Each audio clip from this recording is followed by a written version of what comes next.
and welcome back to English Speaking Practice for Beginners, Daily Real Conversations. I'm Emma. And I'm David. Today's episode is full of energy, colors, and delicious smells because we're going to a street market. That's right. If you've ever walked through a busy market, you know it's a place full of people, sounds, and foods. Today, we'll help you practice easy English phrases for buying local food at markets. But before we dive in, don't forget to like this video, subscribe, and share it. Your support helps us keep making free lessons for learners all around the world. David, street markets are fascinating, aren't they? You can find everything from exotic fruits to handmade crafts. Absolutely. They are a microcosm of culture and economy, a place where every purchase has a story behind it. And speaking of stories, today we'll share some of our own market adventures to illustrate how simple phrases can go a long way. Yes, indeed. So, let's get started by setting the scene for our listeners. Imagine you're traveling and you find a street market with fruits, vegetables, snacks, and handmade goods. You want to try something, but you need the right English to talk with vendors. Street markets are amazing for practicing English because the conversations are usually short, simple, and repetitive, perfect for beginners. That's a great point. And the hustle and bustle can be overwhelming if you're not prepared. True, but it's also an exhilarating experience. The colors, the smells, the sounds, they all contribute to this unique learning environment. And did you know? According to a study, street markets contribute significantly to local economies by supporting small businesses and preserving cultural heritage. Right, and while some may argue that street markets can be chaotic, I believe they offer an authentic slice of life that's hard to find elsewhere. Absolutely. And as we continue, we'll explore some essential phrases that will help make your market visits more enjoyable. Great idea, Emma. Let's dive into those practical expressions. Let's start with some easy phrases. How much is this? Can I try one? I'd like two, please. Do you have a bag? Can you give me a discount? Notice how polite words like please and thank you make a big difference. Vendors are usually friendlier if you use polite language. Absolutely. And bargaining is common in many markets. You don't have to be aggressive. A simple phrase is, can you make it a little cheaper? Or, what's your best price? It's interesting because in some cultures, bargaining is not just accepted but expected. It's part of the dance of buying and selling. Exactly.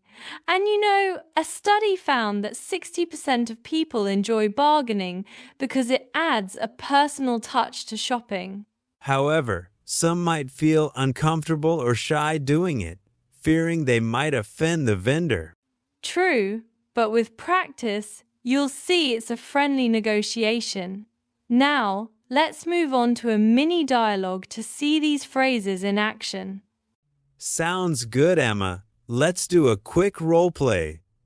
Let's do a quick role play. I'll be the vendor. And I'll be the customer. Hi, how much is this mango? It's $2 for one. Can you make it cheaper? Okay, $1.50. Great, I'll take two, please. Here you go. Do you need a bag? Yes, please, thank you. You're welcome. See? Short, simple, and easy. Exactly. Just a few phrases, and you're ready to shop confidently. When I traveled in Thailand, I went to a floating market. The vendor sold fresh coconuts. I asked, how much? And she answered with a smile. I bought one and we shared a laugh because I tried to say thank you in Thai. It was a fun memory, and all I needed was simple English. I had a similar experience in Mexico. I wanted street tacos. I used phrases like, "One chicken taco, please?" The vendor understood right away. Even though I didn't speak Spanish, English and a smile made everything easy. It's fascinating how language can bridge gaps and create connections, even in the most unexpected places. Exactly. And while some might argue that language barriers are too challenging, real-life experiences show us that a little effort goes a long way.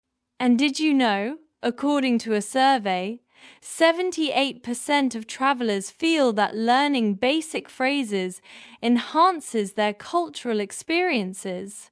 That's a high percentage.